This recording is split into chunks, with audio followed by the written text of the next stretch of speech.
Good morning students. நம்ம வந்து பார்த்தீங்கன்னா 10th social scienceல மேப் கிளாஸ் தான் பார்த்துட்டு இருக்கோம். ஸோ அதோட கண்டினியூஷன் இன்னைக்கு நம்ம பார்க்க போகிறோம். ஸோ இன்னைக்கு நம்ம பார்க்கக்கூடியது பார்த்தீங்கன்னா மேப் நம்பர் 8. சரிங்களா, 8வது மேப் நம்ம பார்க்க போகிறோம். இந்தியாவோட நேச்சுரல் வெஜிடேஷன், இயற்கை தாவரங்கள் அப்படின்றத பற்றி நம்ம பார்க்க போகிறோம். இது இயற்கை தாவரங்கள் அப்படின்னா தாவரங்கள் அப்படிங்கிறது காடுகளுக்கு பிடிக்கக்கூடியது அவங்க பார்த்தீங்கன்னா தாவரங்கள் அப்படின்னு சொல்லுவாங்க. நீங்கள் இந்த இடத்துல என்ன பண்ணலாம்னா காடுகள் அப்படின்னு போட்டுக்கலாம், அப்படி இல்லை தாவரங்கள் அப்படின்னு போட்டுக்கலாம். சரிங்களா, நேச்சுரல் வெஜிடேஷன் ஃபாரஸ்ட் அப்படின்றத பற்றி நம்ம என்ன பண்ணுவோம்னா பார்க்க போகிறோம். ஸோ இந்தியாவில் பார்த்தோம் அப்படின்னா நிறைய வகையான காடுகள் அப்படின்றது இருக்குது. ஸோ அதில் பார்த்தோம்னா ரொம்ப இம்பார்ட்டண்ட்டாக நம்ம சொல்லணும் அப்படின்னா இந்த 5 வகையான காடுகள் வந்து ரொம்ப முக்கியமானது அப்படின்னு சொல்லி நம்ம என்ன பண்ணுறோம் அப்படின்னா சொல்லியிருக்கோம். சரிங்களா, இதை வந்து பார்த்தோம் அப்படின்னா உலக அளவில் இருக்கக்கூடிய காடுகள் ஸோ இந்தியாவில் எந்தெந்த ஏரியாவில் இருக்குது, எவ்வளோ பரவி இருக்குது அப்படின்றதையும் நம்ம என்ன பண்ண போகிறோம் அப்படின்னா இப்போ பார்க்க போகிறோம். ஸோ இந்த காடுகள் எல்லாம் பார்த்தோம் அப்படின்னா ரொம்ப முக்கியமானது. ஏன்னா காட்டு வளம் சார்ந்த ஒரு தொழில் அப்படின்றதே இந்தியாவில் நிறைய நடந்துகிட்டு இருக்கு. ஸோ அந்த ஒரு விஷயத்துக்காக நம்ம பார்த்தோம் அப்படின்னா காட்டு வளங்களை பாதுகாக்க வேண்டியது ரொம்ப ரொம்ப இம்பார்ட்டன்ட். அது மட்டும் இல்லாமல் இந்த எக்கோ சிஸ்டம் அப்படின்றது பார்த்தீங்கன்னா சூழ்நிலை மண்டலம் சரியாக இருக்கணும் அப்படின்னா அது காடுகள் இருந்தால் மட்டுமே நம்மளால சாத்தியமாகும். அப்போ அதுக்காக நம்ம காடுகளை பாதுகாக்க வேண்டியது ரொம்ப ரொம்ப இம்பார்ட்டன்ட். சரிங்களா, ஒரு வளர்ந்த நாடு, ஒரு வளர்ச்சியடைந்த ஒரு நாடாக இருக்கணும் அப்படின்னா அதில் குறைஞ்சபட்சம் பார்த்தோன்னா 33% நம்மளுடைய நிலப்பரப்பில் காடுகளாக இருக்கணும் அப்படின்னு சொல்லியிருக்காங்க. பட் இந்தியாவில் அந்த 33% அப்படின்னு ரொம்ப குறைவாக தான் இருக்குது. ஏன் அப்படின்னா நம்ம அர்பனைசேஷன் அப்படின்ற ஒரு காரணத்துக்காக நகரமயமாக்கல், அதுக்கப்புறம் இண்டஸ்ட்ரியலைசேஷன், தொழில்மயமாக்கல் அப்படின்ற காரணத்துக்காக நிறைய காடுகள் அழிச்சு விவசாய நிலங்களை அழிச்சு நம்ம என்ன பண்ணுறோம் அப்படின்னா நகரமயமாக்கல், அதுக்கப்புறம் பார்த்தோம்னா பில்டிங்ஸ், அதுக்கப்புறம் இந்த மாதிரி என்ன பண்ணுறோம் வீடுகள்லாம் கட்டுறதுக்கு யூஸ் பண்ணிட்டு இருக்கோம். காடுகள் வந்து அழிச்சிட்டு இருக்கு இல்லை. ஸோ அந்த மாதிரி செய்யாமல் நம்ம என்ன பண்ணோம் அப்படின்னா ஃபாரஸ்ட்டை வந்துட்டு ப்ரீசர்வ் பண்ணணும். ஸோ அதை வந்து நம்ம என்ன பண்ணோம் அப்படின்னா பாதுகாப்பு பண்ணணும், கன்சர்வேஷன் பண்ண வேண்டியது நம்மளுடைய முக்கியமான ஒரு கடமை. சரிங்களா, சரி இப்போ நம்ம காடுகளை பற்றி நம்ம தெரிஞ்சுக்குவோம். ஸோ இந்த காடுகள் பார்த்தோம் அப்படின்னா பார்த்தோம்னா 5 வகையான காடுகள் ரொம்ப இம்பார்ட்டன்ட். ஃபர்ஸ்ட் பார்த்தோம் அப்படின்னா டைடல் அல்லது மேங்க்ரோவ் ஃபாரஸ்ட் அப்படின்னு சொல்லி நம்ம போட்டுருக்கோம். சரிங்களா, அதாவது டைடல் மலையாண்டி காடுகள் அல்லது மேங்க்ரோவ் காடுகள் அப்படின்னு சொல்லி இதை என்ன பண்ணுவோம் அப்படின்னு சொல்லுவாங்க. இதுக்கு வேற பேர்களும் கூட இருக்கு. சரிங்களா, இதை மேங்க்ரோவ் ஃபாரஸ்ட் அப்படின்னு சொல்லலாம், அல்லது சுந்தரபான்ஸ் அப்படின்னு சொல்லுவாங்க, சுந்தரவன காடுகள் அப்படின்னு நம்ம சொல்லலாம், வெட்லேண்ட் ஃபாரஸ்ட் சதுப்பு நில காடுகள் அப்படின்னு நம்ம என்ன சொல்லலாம். ஸோ அலையாண்டி அப்படின்னு போது நம்ம என்ன சொல்லலாம் ஓத அலை காடுகள் அப்படின்னு சொல்லுவாங்க. ஸோ ஒரே ஒரு காடு தான், பட் அதுக்கு என்ன பண்ணுறாங்க அப்படின்னா பெயர்கள் வந்து நிறைய வச்சிருக்காங்க. ஏன் அப்படி அப்படின்னா ஒவ்வொரு ஏரியாவிலையும் அதுக்கேற்ற மாதிரி என்ன பண்ணுறாங்க அப்படின்னா அவங்க பேர்களை என்ன பண்ணுறாங்க அப்படின்னா வச்சிருக்காங்க. சரிங்களா, எக்ஸாம்பிளுக்கு மேற்கு வங்காளத்தில் என்ன பண்ணுறாங்க அப்படின்னா இதை வந்து சுந்தரபான்ஸ் அப்படின்னு சொல்லி சொல்கிறாங்க. சரிங்களா, அது ஆந்திரா பக்கம் நம்ம வரும்போது என்ன சொல்றாங்க அப்படின்னா மேங்க்ரோவ் ஃபாரஸ்ட் அப்படின்னு சொல்லி சொல்லுவாங்க. தமிழ்நாட்டில் நம்ம மேங்க்ரோவ் ஃபாரஸ்ட் அப்படின்னு சொல்லி சொல்லிக்கிறோம். கேரளா பக்கம் பார்த்தோம்னா பேக் வாட்டர்ஸ்னால இது உருவாகிறதுனால என்ன சொல்றாங்க அப்படின்னா வெட்லேண்ட் ஃபாரஸ்ட் அப்படின்னு சொல்லுவாங்க. ஸோ இந்த மாதிரி ஒவ்வொரு ஏரியாவுக்கு ஏற்ற மாதிரி என்ன பண்ணுறாங்க அப்படின்னா காடுகளுடைய பேர்களை மட்டும் மாற்ற போகிறாங்க. ஓகேங்களா, ஸோ எப்படி கேட்டாலும் நல்லா ஞாபகம் வச்சுக்கோங்க. ஸோ எல்லாமே பார்த்தோம் அப்படின்னா tidal forest, mangrove forest, Sundarbans, wetland இது எல்லாமே பார்த்தோம்னா ஒரே ஒரு காடுகளுடைய வகையில குறிக்கக்கூடிய வேறு பெயர்கள். ஓகேங்களா, ஸோ இப்போ இதை நம்ம பார்ப்போம். இந்த மேங்க்ரோவ் காடுகள் அல்லது சுந்தரபான்ஸ் ஒன்னா டைடல் அல்லது மேங்க்ரோவ் அல்லது சுந்தரபான்ஸ் இந்த 3 பேர் தான் ரொம்ப இம்பார்ட்டண்டாக கேட்பாங்க. ஸோ அதை மட்டும் நல்லா தெளிவாக வச்சுக்கோங்க. மலையாண்டி காடுகள், மேங்க்ரோவ் காடுகள், சுந்தரவன காடுகள். இது எங்கே நம்ம மார்க் பண்ணணும் இந்தியா மேப்ல அப்படின்னு சொல்லி பார்த்தோம் அப்படின்னா ஸோ இந்தியா மேப்ல ஃபர்ஸ்ட் பாருங்க நம்ம வந்து என்ன பண்ணணும் அப்படின்னா இந்த பக்கம் வரும். சரிங்களா, பங்களாதேஷ் பக்கத்தில் வந்து இந்த சின்ன ஒரு பகுதி ஒன்று மேலே நீட்டிட்டு இருக்க மாதிரி இல்லைங்களா, இந்த நாய்வாழ்வு இருக்கு இல்லையா. ஸோ இதுதான் வந்து பார்த்தோம் அப்படின்னா சுந்தரபான்ஸ் இருக்கக்கூடிய ஏரியா. ஸோ இது என்ன பண்ணுங்க அப்படின்னா ஒரு சின்ன ஸ்கொயர் மாதிரி பண்ணிட்டு இது ஃபுல்லாக என்ன பண்ணுங்க அப்படின்னா ஷேர் பண்ணுங்க. சரிங்களா, இது நம்ம ஷேர் பண்ணலாம். ஓகே, இந்த இடத்துல ஒன்று இருக்கு. அதுக்கப்புறம் ஆந்திராவில் பார்த்தோம் அப்படின்னா இந்த 2 பள்ளங்கள் இருக்கும், ஒன்று சின்னது இன்னொன்று பெருசு. இந்த சின்ன பள்ளத்துலையும் பார்த்தோம் அப்படின்னா இந்த காடுகள் அப்படின்னு அதிகமாக இருக்கு, டைடல் ஃபாரஸ்ட் இங்கேயும் இருக்கு. அதே மாதிரி தமிழ்நாட்டில் பார்த்தோம் அப்படின்னா வேதாரண்யத்தில் சரிங்களா மேங்க்ரோவ் ஃபாரஸ்ட் அதிகமாக காணப்படுது. அது எங்கே அப்படின்னா இந்த தமிழ்நாட்டுடைய மூக்கு மொழி தெரியுது இல்லைங்களா, இந்த மூக்கு மாதிரி ஒரு ஷேப் இருக்கு இல்லையா, இதுக்கு பக்கத்தில் வாங்க. ஸோ இங்கே தான் இருக்கக்கூடியது. சரிங்களா, ஸோ இதுக்கு என்ன பண்ணலாம் அப்படின்னா இந்த மாதிரி ஒன்று போட்டு இது ஃபுல்லாக என்ன பண்ணுங்க அப்படின்னா ஷேர் பண்ணுங்க. ஸோ இந்த 3 பகுதிகளும் தான் பார்த்தோம் அப்படின்னா நமக்கு மேங்க்ரோவ் ஃபாரஸ்ட் அல்லது சுந்தரபான்ஸ் அப்படின்னு சொல்லக்கூடியது. சரிங்களா, இப்போ இந்த 3ஐயும் மார்க் பண்ணிக்கோங்க. மார்க் பண்ணிட்டு நம்ம என்ன பண்ணணும் அப்படின்னா பேர் எழுதுறதுக்காக இங்கே எழுதுங்க. ஓகேங்களா, ஸோ இங்கே வந்துட்டு mangrove forest. So mangrove forest அப்படின்னு பேர் எழுதி இது 3க்கு என்ன பண்ணுவாங்க இந்த மாதிரி ஏரோ மார்க் பண்ணிங்கன்னா ஒன்றும் பிரச்சனையே கிடையாது. ஓகேவா, சரி சார் இப்போ எக்ஸாம்பிள் கேட்டாங்க அப்படின்னா நான் 3 மார்க் பண்ணணுமா? கண்டிப்பாக நீங்கள் மார்க் பண்ண வேண்டிய அவசியம் கிடையாது.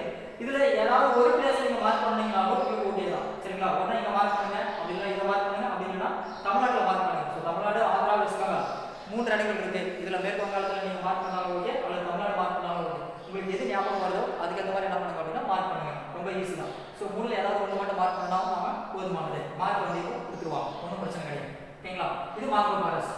இதை 2வது பார்த்தோம் அப்படின்னா நமக்கு இருக்கக்கூடியது என்ன அப்படின்னா மவுண்டைன் ஃபாரஸ்ட். சரிங்களா, மலைக்காடுகள். இந்த மவுண்டைன் ஃபாரஸ்ட் இன்னொரு பேர் சொல்லுவாங்க என்ன அப்படின்னா ஹிமாலயன் ஃபாரஸ்ட் அப்படின்னு சொல்லுவாங்க, இமயமலை காடுகள் அப்படின்னு சொல்லுவாங்க. இமயமலை அப்படின்னா நமக்கு தெரியும் இந்தியாவுடைய மலைப்பகுதி. இதுதான் வந்து பார்த்தீங்கன்னா இமயமலை அப்படின்னு சொல்லிட்டு நம்ம ஒரு கர்வ் ஒரு வில் வடிவில் என்ன பண்ணோம் அப்படின்னா ஒரு பவுல் ஷேப்ல நம்ம போடுவோம் இமயமலை அப்படின்னு சொல்லிட்டு நம்ம படிச்சிருக்கோம் இல்லைங்களா, அதுதான் ஓகேவா. சரி இதில் நம்ம போட போகிறோம். இதில் எங்க அப்படின்னா இன்னொரு பள்ளம் இருக்கு இல்லைங்களா, இந்த பள்ளத்தை தேடி கண்டுபிடிங்க. இங்கே ஒரு டாட் வச்சுக்கோங்க. தென் அதுக்கப்புறம் பார்த்தோம் அப்படின்னா நீங்கள் ஞாபகம் இந்த இடத்துல ஒரு டாட் வச்சுக்கோங்க. இப்போ இது ரெண்டு என்ன பண்ணுங்க அப்படின்னா அப்படியே ஜாயின் பண்ணுங்க. சிம்பிள், அவ்வளோதான். இப்போ இதுக்கு மேலே உள்ளது இந்த பகுதிகள் எல்லாமே பார்த்தோம் அப்படின்னா மலைக்காடுகள் அப்படின்னு சொல்லி நம்ம சொல்லலாம். சரிங்களா, வேற எங்க மலைக்காடுகள் போடலாம் அப்படின்னா இதோ இங்கே போடலாம். இந்த ஒரு பகுதி இந்த ஒரு பகுதி இது ரெண்டையும் நம்ம என்ன பண்ணலாம் இப்படி ஜாயின் பண்ணோம் அப்படின்னா இங்கேயும் போடலாம். சரி, இந்த மாதிரி மார்க் பண்ணும்போது என்ன பண்ணோம் அப்படின்னா நிறைய பிளேசஸ் உள்ள வரதுனால ஒவ்வொரு ஏரியாவுக்கும் ஒவ்வொரு சிம்பிள் வந்து நம்ம என்ன பண்ணோம் அப்படின்னா உள்ள மென்ஷன் பண்ணணும். ஸோ அதுக்காக நான் இதுக்கு என்ன பண்ண போறேன் அப்படின்னா மலைக்காடுகள் அப்படின்றதால இதுக்கு ரவுண்ட் போட போறேன் நான் இந்த மாதிரி உள்ள. ஸோ நீங்களே என்ன பண்ணலாம் ரவுண்ட் போட்டுக்கலாம். இல்லை சார் நான் வேற ஏதாவது சிம்பிள் பண்ணிக்கிறேன் அப்படின்னாலும் நீங்க என்ன பண்ணலாம் தாராளமாக சிம்பிள் பண்ணிக்கலாம். சரிங்களா, இது ரெண்டுமே மலைக்காடுகள், அதனால ரெண்டுமே ஒரே சிம்பிள் தான் நம்ம யூஸ் பண்ணணும், மாத்திர கூடாது. ஓகேங்களா. சரி, இப்போ நம்ம என்ன பண்ணலாம் இங்க பேர் எழுதிக்கலாம். இது வந்து மவுண்டன் ஃபாரஸ்ட். சரி, இது வந்து மவுண்டன் ஃபாரஸ்ட் அப்படின்னு சொல்லி நம்ம என்ன பண்றோம் அப்படின்னா சொல்றோம். ஓகேங்களா, மலைக்காடுகள். சரி, இது ரெண்டா நம்ம பிரிச்சிருப்போம் இல்லைங்களா. இதுல என்ன பண்ணோம் அப்படின்னா ஹிமாலயன் ஃபாரஸ்ட் வந்துட்டு ஈஸ்டர்ன் ஹிமாலயா வெஸ்டர்ன் ஹிமாலயா அப்படின்னு பிரிப்போம். கிழக்கு இமயமலை மேற்கு இமயமலை. மேற்கு பக்கம் இருக்கிறதால இது வந்து மேற்கு இமயமலை அப்படின்னு சொல்லிட்டு பேரு. இது கிழக்கு பக்கம் இருக்கிறதுனால இது வந்து கிழக்கு இமயமலை அப்படின்னு சொல்லி பேரு. சப்போஸ் நமக்கு எக்ஸாம்ல என்ன பண்ணலாம் அப்படின்னா ஈஸ்டர்ன் ஹிமாலயம் மட்டும் மார்க் பண்ணுங்க அப்படின்னு கேட்டாங்க அப்படின்னா நீங்க ரொம்ப கஷ்டப்பட வேண்டியதில்லை. இதுதான் வந்து ஈஸ்டர்ன் ஹிமாலயம். வெஸ்டர்ன் ஹிமாலயா கேட்டாங்க அப்படின்னா வெஸ்ட் பக்கம் வந்துடலாம், அவ்வளோ சிம்பிள். ஸோ ஹிமாலயன் மவுண்டன் அப்படின்னு கேட்டாங்கன்னா நம்ம ரெண்டுல ஏதாவது ஒரு பகுதியை நீங்க மார்க் பண்ணா போதுமானது. மவுண்டன் ரேஞ்சஸ் அப்படின்னு கேட்டாங்கன்னா ரெண்டுக்கும் பொதுவானது. ஒன்று இங்கே மார்க் பண்ணுங்க, அப்படி இல்லை இங்கே மார்க் பண்ணுங்க. ரெண்டுல ஏதாவது ஒன்று மார்க் பண்ணீங்கன்னா போதுமானது. சரிங்களா, ஸோ உள்ள பண்ண வேண்டிய சிம்பிள் இம்பார்ட்டன்ட். ஸோ இது ஒவ்வொன்றுக்கு என்ன பண்ணணும் அப்படின்னா டிஃபரன்ஷியேட் பண்ண வேண்டியது ரொம்ப ரொம்ப முக்கியமானது. கரெக்டாக பண்ணிடுங்க. Mountain forest. ரெண்டாவது பார்த்தோம் அப்படின்னா டிராபிக்கல் ட்ரை ஃபாரஸ்ட் அப்படின்னு சொல்லி நம்ம சொல்லக்கூடியது, அதாவது அயனமண்டல வறண்ட காடுகள் அப்படின்னு சொல்லி சொல்லுவோம். சரிங்களா, ட்ரை ஃபாரஸ்ட் அப்படின்னா இங்கே பார்த்தோம் அப்படின்னா மழைப்பொழிவு ரொம்ப குறைவாக தான் இருக்கும். சரிங்களா, அதனால தான் இங்கே காஞ்சி போன ஒரு பூமியாக இருக்கக்கூடியது. இங்கே வந்து நம்மளால விவசாயம் பண்ணுறது ரொம்ப பண்ண முடியாது. ஒரு சில இடங்களில் மழை பெய்யும் போது மட்டும் என்ன பண்ணலாம் அப்படின்னா விவசாயம் பண்ணுற மாதிரி இருக்கும். ட்ரை ஃபாரஸ்ட் இந்தியாவில் ட்ரையான ஒரு பிளேஸ் எது அப்படின்னா தார் டெசர்ட் நமக்கு நல்லாவே தெரியும். அப்சல்யூட்லி ஒன்றும் பிரச்சனை கிடையாது. ஸோ அதுதான் நம்ம மார்க் பண்ணுறோம். ஸோ இந்த இடத்துல என்ன பண்ணுங்க அப்படின்னா ஒரு சின்ன மார்க் பண்ணிக்கோங்க. ஸோ இங்கிருந்து ஆரம்பிக்கணும். ஸோ இங்கிருந்து ஆரம்பிச்சு நான் எப்படி போட்டிருக்கேன்னு நல்லா பாருங்க. ஸோ இதே மாதிரி நீங்கள் என்ன பண்ணுங்க அப்படின்னா சிம்பிளாக ட்ரா பண்ணுங்க. சரிங்களா, ஸோ இது வரைக்கும் போடலாம். அப்படி இல்லை அப்படின்னா இன்னும் சிம்பிளா சார் இந்த மாதிரி கண்டுபிடிக்க முடியல வேற என்ன சார் பண்ணலாம் அப்படின்னா சிம்பிள். ஸோ இதுக்கு பதிலாக என்ன பண்ணலாம் அப்படின்னா இங்கே வரைக்கும் கூட நீங்கள் ஜாயின் பண்ணிக்கலாம், நோ ப்ராப்ளம். சரியா, இதை கூட மார்க் பண்ணலாம். இங்கே ஒரு கன்ஃபியூஷன் வருது சார் 3 பிளேஸ் அப்படின்னா நோ ப்ராப்ளம், 3 நம்ம ஜாயின் பண்ணிக்குவோம்.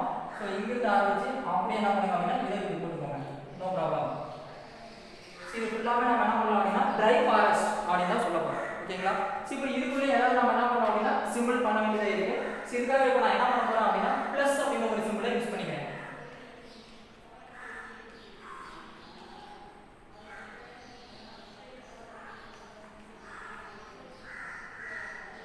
ஓகேங்களா, இந்த பிளஸ் அப்படிங்கிற ஒரு சிம்பிள் என்ன பண்ணிருக்கேன் அப்படின்னா நான் யூஸ் பண்ணிருக்கேன். நீயும் பிளஸ்ஸே போட்டுக்கலாம். அப்படி இல்லை அப்படின்னா நீங்க என்ன பண்ணலாம் அப்படின்னா வேற ஒரு சிம்பிள் கூட வேணும்னா யூஸ் பண்ணிக்கலாம். சரிங்களா, சரி இதுக்கு நம்ம இந்த பேர் எழுதலாம். இது வந்து டிராபிக்கல் ட்ரை ஃபாரஸ்ட்.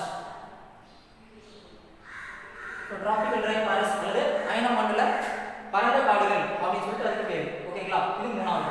தென் அதுக்கப்புறம் நாலாவது பார்த்தோம் அப்படின்னா டிராபிக்கல் டிசிடஸ் ஃபாரஸ்ட் அப்படின்னு சொல்லுவோம். அதாவது அயனமண்டல இலையுதிர் காடுகள் அப்படின்னு சொல்லி சொல்லுவோம். சரிங்களா, இந்த இலையுதிர் காடுகள் அப்படின்றத பார்த்தோம் அப்படின்னா ரொம்ப ஈஸியாக நம்ம வந்து மார்க் பண்ணிடலாம். ஒன்றும் பெரிய விஷயம் கிடையாது. அதாவது இந்த பக்கம் வாங்க. சரிங்களா, அதாவது இங்கே பார்த்தோம் அப்படின்னா இந்த பீகார், சத்தீஸ்கர், ஒடிஷா, அதுக்கப்புறம் இந்த மத்திய பிரதேசம் ஒரு பகுதி, உத்தரப்பிரதேசம் இந்த ஏரியா இருக்கு இல்லைங்களா, இந்த பகுதியெல்லாம் பார்த்தோம் அப்படின்னா அயனமண்டல காடுகள். இந்த ஏரியாவில் என்ன பண்ண அப்படின்னா சும்மா ரஃபா அப்படி ஒரு பெரிய ரவுண்ட் பண்ணுங்க. சிம்பிள், ஈஸி, அவ்வளோதான். சரிங்களா, இதை ரவுண்ட் பண்ணி இந்த ஏரியா ரவுண்ட் பண்ணிட்டு இப்போ இதுக்குள்ள நம்ம என்ன பண்ணணும் அப்படின்னா சிம்பிள் பண்ணணும். சரி, நான் இப்போ என்ன பண்ணிக்க போகிறேன் அப்படின்னா மைனஸ் அப்படிங்கிற சிம்பிளை யூஸ் பண்ண போகிறேன். ஸோ இந்த மாதிரி என்ன பண்ணலாம் அப்படின்னா நான் மைனஸ் யூஸ் பண்ணுறேன். ஸோ நீங்கள் மைனஸ் யூஸ் பண்ணிக்கலாம், இல்லை வேறு ஏதாவது யூஸ் பண்ணுற மாதிரி இருந்தாலும் யூஸ் பண்ணிக்கலாம், நோ ப்ராப்ளம். ஓகேங்களா, ஸோ இதுதான் வந்து பார்த்தோம் அப்படின்னா நமக்கு டிராபிக்கல் டிசிடஸ் ஃபாரஸ்ட் அல்லது இலையுதிர் காடுகள் அப்படின்னு இருக்கு.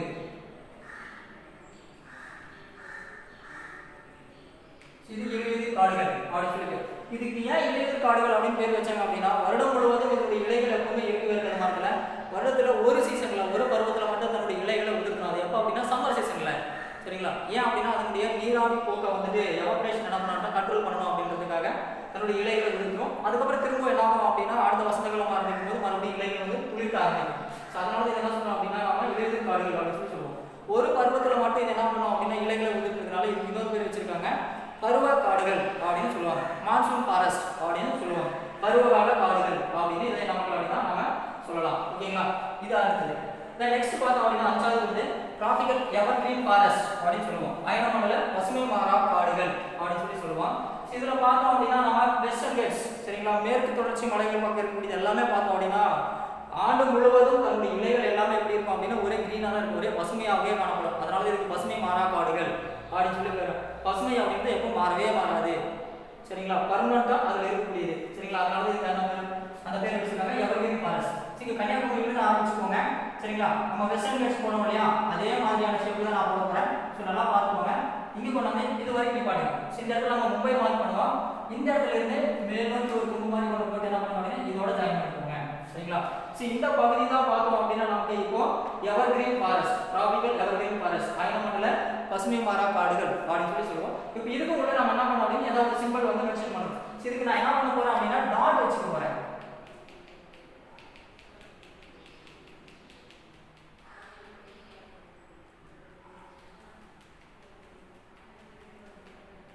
ஸோ நீங்களே என்ன பண்ணலாம் அப்படின்னா டாட் வச்சுக்கலாம். இல்லை சார் நான் வேற ஏதாவது ஒரு சிம்பிள் யூஸ் பண்ணிக்கிறேன் அப்படின்னாலும் நீங்கள் என்ன பண்ணலாம், தாராளமாக வேற ஒரு சிம்பிள் யூஸ் பண்ணிக்கலாம். சரி, இப்போ நம்ம இதில் பார்த்தோம் அப்படின்னா 5 வகையான கார்டுகளை வச்சிருக்கோம். ஸோ 5 வகையான சிம்பிள்ஸை வச்சிருக்கோம். ஈஸியாக நம்மளால என்ன பண்ண முடியும் அப்படின்னா ஐடென்டிஃபிகேஷன் பண்ண முடியும். இதில் பார்த்தா மேங்கோ ஃபாரஸ்ட்க்கு எல்லாமே நம்ம என்ன பண்ணியிருக்கோம், ஷேர் பண்ணியிருக்கோம் சரிங்களா. அதே இந்த இடத்துல பார்த்தோம் அப்படின்னா இது என்னது எவர்கிரீன் ஃபாரஸ்ட். ஸோ இந்த எவர்கிரீன் ஃபாரஸ்ட் டாட் வச்சிருக்கோம் ஓகேங்களா. டிசிடஸ் ஃபாரஸ்ட் இலையுதிர் காடுகளுக்கு மைனஸ் பண்ணியிருக்கோம், ட்ரை ஃபாரஸ்ட்க்கு ப்ளஸ் பண்ணியிருக்கோம், மவுண்டன் ஃபாரஸ்ட்க்கு ரவுண்ட் பண்ணியிருக்கோம். ஸோ இது எல்லாமே பார்த்தோம் அப்படின்னா அந்த காடுகளை வந்துட்டு டிஃபரன்ஷியேட் பண்ணி காட்டுறதுக்காக தான் நம்ம என்ன பண்ணியிருக்கோம் அப்படின்னா யூசேஜ் பண்ணியிருக்கோம் சரிங்களா. இது எதுக்காக அப்படின்னா ஒரு மேப்ல நாம குறைஞ்சபட்சம் 8 இருந்து 10 பிளேஸ் மார்க் பண்ற மாதிரி இருக்கும். அப்படி மார்க் பண்ணும்போது நிறைய பிளேசஸ் அங்கே கேட்பாங்க ஓகேவா. ஒரு ஃபாரஸ்ட் கேட்பாங்க, ஒரு சாயில் டைப் கேட்பாங்க, ஒரு கிராப்ஸ் ஒன்று கேட்பாங்க, பயிர் வகைகள் ஏதாவது ஒன்று கேட்பாங்க. ஸோ அந்த மாதிரி கேட்கும்போது ஒவ்வொரு இடத்துல மார்க் பண்ணியிருக்கும் போது எல்லாத்துக்கும் ஒரே சிம்பிள் கொடுத்துடக்கூடாது, கன்ஃபியூஷன் ஆகிடும். அந்த ஒரு ரீசனுக்காக என்ன பண்ணோம் அப்படின்னா எப்பவுமே டிஃபரன்ஷியேட்டான சிம்பிள்ஸை யூஸ் பண்ணணும். அதுக்காக ஒரு ப்ராக்டிஸ்க்காக நான் இப்பயும் உங்களுக்கு டிஃபரன்ஷியேட் ஆகிற சிம்பிள்ஸை யூஸ் பண்ணியிருக்கேன் சரிங்களா. இதே நீங்களே என்ன பண்ணலாம் அப்படின்னா ஃபாலோ பண்ணிக்கலாம். இல்லை வேற வேறு சிம்பிள் யூஸ் பண்ணணும் அப்படின்னாலும் நீங்கள் என்ன பண்ணலாம், தாராளமாக யூசேஜ் பண்ணிக்கலாம், ஒன்றும் பிரச்சனையே கிடையாது ஓகேங்களா. இதில் வேற என்ன விஷயங்கள் நம்ம தெரிஞ்சுக்கலாம் அப்படின்னா இமயமலை காடுகள் பொறுத்தவரைக்கும் நம்ம பார்த்தோம் அப்படின்னா அதனுடைய ஹைட்டை மென்ஷன் பண்ணி என்ன பண்ணோம் அப்படின்னா காடுகளை வந்து 3 வகையாக பிரிக்கலாம். ஒன்று 900 மீட்டர் ஹைட்டில் இருந்து 900 மீட்டர் ஹைட்டு, அதுக்கு கீழே இருக்கக்கூடிய காடுகளை நம்ம என்ன சொல்லுவோம் அப்படின்னா அரை பாலைவன காடுகள், செமி டெசர்ட் ஃபாரஸ்ட் அப்படின்னு சொல்லுவோம் சரிங்களா. அதே 900 இருந்து 1800 வரைக்கும் இருக்கக்கூடியது பார்த்தீங்கன்னா சில்பைன் ஃபாரஸ்ட் அப்படின்னு சொல்லுவோம், சில்பைன் காடுகள். 1800 இருந்து 3000 மீட்டர் ஹைட்ல இருக்கக்கூடியது பார்த்தோம் அப்படின்னா ஊசியிலை காடுகள் அப்படின்னு சொல்லுவோம் ஓகேவா. இதே ட்ரை ஃபாரஸ்ட் இந்த பக்கம் நம்ம வந்தோம் அப்படின்னா இதில் பார்த்தோம் அப்படின்னா மழைப்பொழிவு ரொம்ப குறைவாக இருக்கும், 5 சென்டிமீட்டர் குறைவான மழைப்பொழிவு இருக்கும். மழைப்பொழிவு கம்மியாக இருக்கிறதுனால நீங்கள் அதிகப்படியான விவசாயம் அப்படின்னு நமக்கு நடக்காது. ஒரு சில நேரங்களில் மட்டும் ஒரு சில இடங்களில் மட்டும் என்ன பண்ணுவோம் அப்படின்னா தண்ணி இருக்கக்கூடிய இடத்துல மட்டும் விவசாயம் பண்ணுவாங்க. அதை நம்ம என்ன சொல்றோம் அப்படின்னா வந்து பார்த்தீங்கன்னா செமி டெசர்ட் ஃபாரஸ்ட் அப்படின்னு சொல்லுவோம், அரை பாலைவன தாவரங்கள் அப்படின்னு சொல்லுவோம். அந்த இடத்துல நிறைய முட்டுவர் செடிகள் இருக்கும், அதனால அதை என்ன சொல்லுவோம் அப்படின்னா டிராபிக்கல் டோர் ஃபாரஸ்ட் அப்படின்னு சொல்லுவோம் சரிங்களா. அயனமண்டல முட்புதர் காடுகள் அப்படின்னு சொல்லுவாங்க. அதுவும் இதெல்லாம் இருக்கு. சப்போஸ் அப்படி கேட்டாலும் நம்ம என்ன பண்ணலாம், மார்க் பண்றதுக்கு ரெடி ஆயிடணும் சரிங்களா. எவர்கிரீன் ஃபாரஸ்ட் பொறுத்தளவுக்கு 200 சென்டிமீட்டருக்கும் மேல மழைப்பொழிவு இருக்கும், எப்பவுமே பசுமையாகவே காணப்படும். வெஸ்டர்ன் கேட்ஸை நம்ம ஈஸியாக என்ன பண்ணலாம் அப்படின்னா மார்க் பண்ணி முடிச்சுட்டு போயிடலாம் சரிங்களா. அலையாத்தி காடுகள் பார்த்தோம் அப்படின்னா பெரும்பாலும் ஆறுகள் கடல்ல கலக்கக்கூடிய இடங்கள்ல தான் பார்த்தோம் அப்படின்னா இந்த காடுகள் உருவாகும். அதனால இதுக்கு அலையாத்தி காடுகள் அப்படின்னு சொல்லி பேர். மாங்க்ரோவ் ஃபாரஸ்ட் வந்து சுந்தரபான்ஸ் அப்படின்னு சொல்லி பேர் வச்சிருக்கோம் ஓகேங்களா. இங்க எல்லாமே பார்த்தா ஆறுகள், இங்க கங்கையாறு கலக்குது, இந்த இடத்துல மகாநதி, இந்த இடத்துல பார்த்தா கோதாவரி, கிருஷ்ணா, காவிரி, எல்லாமே பாரு ஆறுகள் வந்து கடல்ல கலக்கக்கூடிய இடத்துல இந்த காடுகள் நம்ம போட்டுருக்கோம். ஈஸியாக நம்ம என்ன பண்ணலாம் அப்படின்னா இதையும் மார்க் பண்ணி முடிச்சுக்கலாம் ஓகேங்களா. ஸோ இவ்வளோதான் பார்த்தோம் அப்படின்னா இந்த விஷயங்கள்ல இதில் நம்ம வந்து தெரிஞ்சுக்க வேண்டிய விஷயங்கள். இதோட என்ன பண்ணுறோம் அப்படின்னா நமக்கு இந்த மேப் முடியும். ஸோ மேப் நம்பர் 8 அப்படின்றது க்ளோஸ் ஆகுது. அடுத்து நம்ம பார்க்க போகிறது மேப் நம்பர்